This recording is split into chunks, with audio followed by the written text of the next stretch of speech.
누구냐 너? 어? 여기 어디에요? 누구세요? 여긴 종로경찰서. 난 최반장, 이쪽은 안형사. 근데 제가 왜 여기에 이러고 있는 거예요? 무슨 일 있었어요? 자네가 왜 여기 와 있는지 모르겠다고? 전 여기 올 만한 짓을 한 기억이 없는데 나쁜 짓 안 했어요. 한 번도.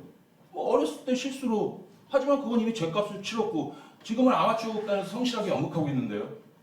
아마추어 극단에서 활동한 지 얼마 됐지? 한 4년 정도 된 것 같아요. 연출가 차성환이하고는 관계가 어땠어? 잘 지냈죠. 저희 연출님이신데 제가 항상 잘 보여야죠. 그런데 왜 연출을 폭행했어요?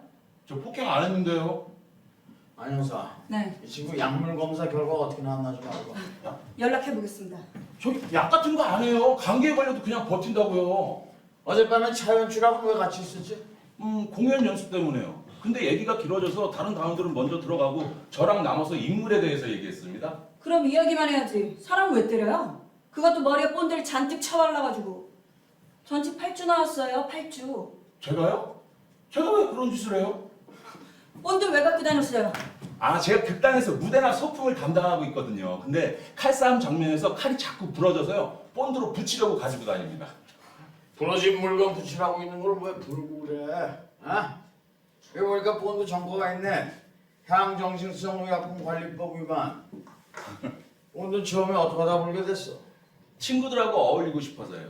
친구들이 본드를 불면서 뭐 즐거워하는 것 같기도 했고요. 그래서 본드 보니까 좋대? 친구들이 껴줘? 아니요, 그렇게 즐겁지 않았어요. 다음날 머리가 너무 아팠으니까요. 그런데 뭐 친구들이 그냥 어울려주니까 뭐 그래서. 자, 간단한 조서를 작성할 겁니다. 이름, 김시봉. 김시봉. 어디 김씨야? 성주김이요. 고향은 안동이고요. 사람들은 제가 안동에서 태어났다고 하면 안동김씨라고 생각을 하는데요. 원래 성주김씨가 더 뼈... 주민번호, 770423 1029 사돌. 가족은요? 부모님이 계시는데 사실 연락 끊고 산 지가 오래돼서 지금은 어떻게 지내는지 모릅니다. 아버지는 제가 중학교 때 출가하셨어요. 출가? 네. 아버지가 스님이야? 죄송합니다. 출가가 아니라 가출이요. 제가 이걸 항상 헷갈려요. 요즘 모자르지? 아니요. 눈을 떠보니까 오후 2시쯤 됐었어요. 아무도 없었고요. 걱정은 됐지만 연출한테 연락할 용기는 없었어요. 그래. 좋아, 그럼 그 후에는 무슨 일이 있었지? 대본을 봤어요? 대본을 봤다고? 네. 어제 햄릿이 대본에 대해서 얘기해 준 게 있거든요. 연출이 작품을 전혀 모른다고. 그래서 화가 난다고. 근데 무엇보다 화가 나는 건 연출이 생각하는 햄릿이라고 했어요. 어둡고 음침한 세상 무기력한 인간으로 알고 있다고. 근데 자기는 농담 좋아하고 술 좋아하고 친구 좋아하는 인싸인데 자꾸 아싸 취급한다고. 근데 그 중에서도 제일 심각한 건 아버지와의 관계라 그랬어요. 연출은 햄릿이 죽은 선왕을 존경하고 좋아한대요. 근데 햄릿은 용한 무당이라도 있으면 막 구실하게 해서 그런 유령 따위는 다시는 보고 싶지 않다고 했거든요. 시간이 지나자 연습실 구석에 희미한 그림자가 보이기 시작하는 거예요. 그때 햄릿이 나타났어? 저도 처음엔 그게 햄릿인 줄 알았어요. 그럼 그게 누구였어? 저는 그에게 다가갔습니다. 그리고 약간 짜증나는 투로 왜 이렇게 늦게 나타나냐고 물었습니다. 하지만 그의 얼굴을 보는 순간 전 너무 놀랍고 무서워서 아무 말도 하지 못하고 그 자리에 그냥 얼어붙었어요. 아, 도대체 그게 누구였는데? 그건 중학교 때 가출한 저희 아버지였어요. 아버지는 아무 말도 없이 그냥 바라만 보고 있는 거예요. 근데 그 눈빛이 너무 무서워서 저는 숨을 쉴 수가 없었어요. 그러다가 정신을 잃었어요. 정신을 차려보니까 다급하게 연출이 막 저를 흔들고 있는 거예요. 햄릿이 뭐라고 했니? 햄릿이 뭐라고 했어? 저는 햄릿을 못 봤다고 했는데도 연출은 막무가내였어요. 그런데 본드가 가득 든 비닐봉지를 저한테 막 들이미는 거예요. 계속 풀어보라고. 하지만 전 본드를 풀 수가 없었어요. 아버지를 만나기가 싫었어요. 근데도 연출은 계속해서 저를 다그치고 순간 전 연출을 넘어뜨리고 본드가 든 비닐봉지를 연출 머리에 씌웠던 것 같아요. 그 와중에 다쳤을 수도 있고요. 그러니까 자네가 연출한테 강제로 본드가 가득 들은 비닐봉지 씌우고 폭행을 한 건 사실이네. 예, 이제 확실히 기억납니다. 김시봉 씨, 우리가 자네의 횡설수설한 얘기를 이렇게 오랫동안 듣고 있는지 알아? 제가 많이 횡설수설했어요? 자네가 지금 얘기한 어제 그 사건 사실은 3일 전에 일어났던 일이야. 우린 자네 가족을 찾으러 여기저기 전화를 해봤어. 자네 부모, 새아버지, 같이 살던 여자와 그녀의 아버지. 하지만 아무도 연락이 되질 않아. 또 뭐 할 얘기 없어? 연극 얘기 말고. 뭔가 자네가 저지른 더 큰 사건들. 저 진짜 아무것도 한 짓이 없어요. 누구냐 너? 그냥 본드나 보는 잡범이냐? 아니면 지능적인 사이코패스냐? 곧 알게 되겠지. 오늘 여기까지 하자.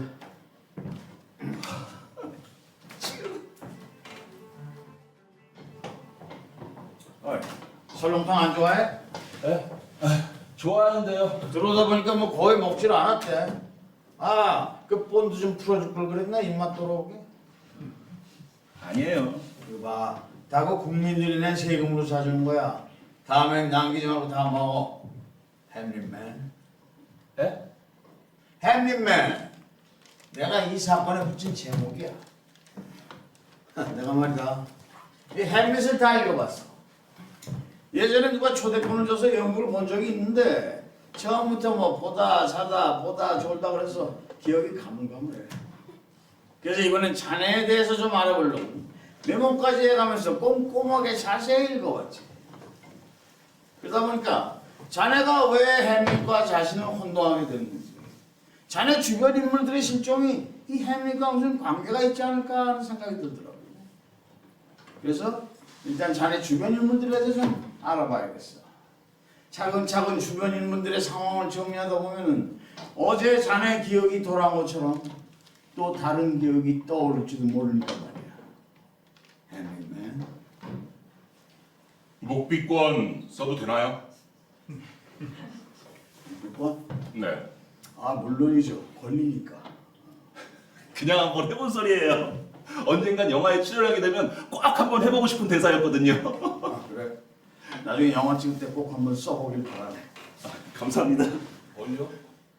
네가 죽였지? 누구를요? 네 주변에 연락이 닿지 않는 사람들 모두 본드 불고 미쳐 날뛰다가 다 죽여버린 거 아니야? 증거라도 있습니까? 전 억울합니다. 실종된 오하나와 그녀의 아버지 그리고 새아버지 물론 너희 부모님들까지. 아무리 막대 먹어도 부모님까지는 아니겠지. 너 모르지? 미친 사이코 새끼가 본드 불고 무슨 지랄을 벌였을지. 전 제 손으로 벌레 한 마리 못 죽여요. 내가 왜 형사가 된 줄 아냐? 난 너 같은 인간들이 싫어. 참을 수가 없어. 그냥 사는 게 힘들어서 환경이 족같아서 배운 게 없어서 가진 게 없어서 별 시덥지도 않은 이유들로 사람들을 죽여. 그리고 동정을 원해. 난 너 같은 인간들을 죽이고 싶어. 죄를 지었으면 그만큼 죄를 받아야지. 사람일 때가 쓰면 너도 그만큼 맞아야 되고 사람을 죽였으면 너도 죽어야 돼, 이 새끼야. 근데 여자다 보니까 패고 싶은 놈, 죽이고 싶은 놈 내 맘대로 할 수 있는 게 아무것도 없더라. 제가 죽였습니다. 이제 전부 기억이 나요. 제가 죽였어요. 저는 본드에 취해서 제가 햄릿이라고 생각하고 끔찍한 살인을 저질렀어요. 하지만 걔가 원하는 의 범죄는 아니에요. 그냥 환각 상태에서 저지른 일들이에요.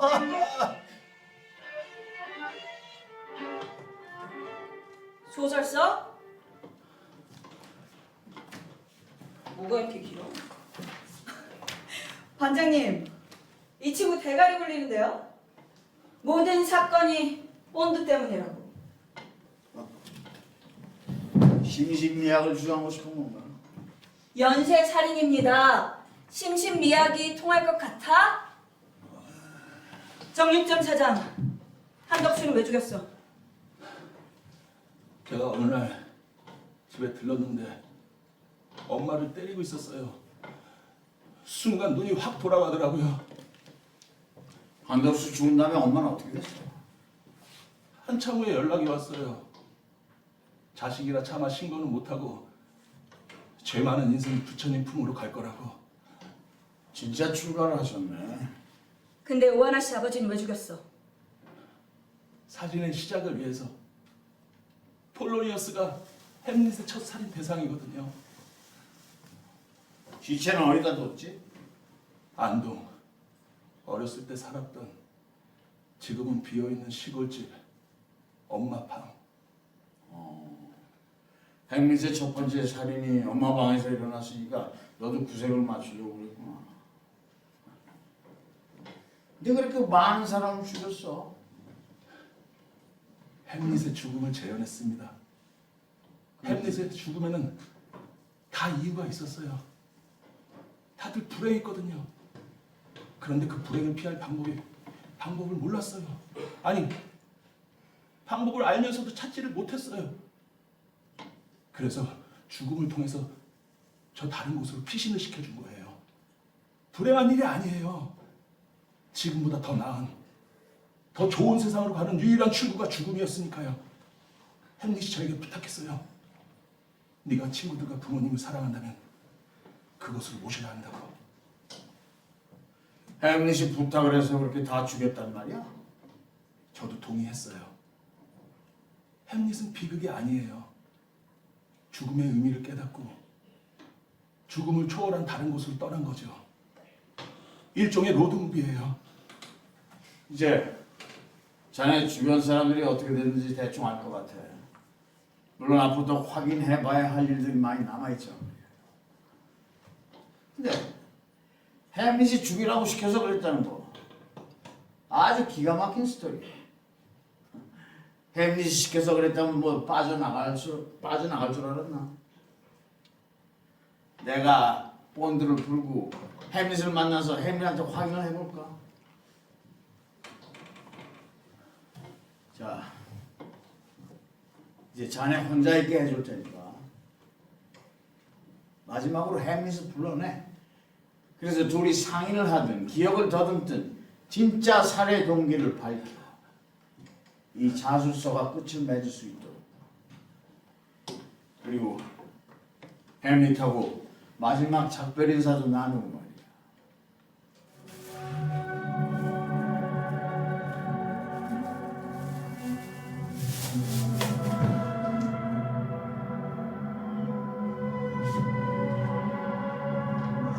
아니야.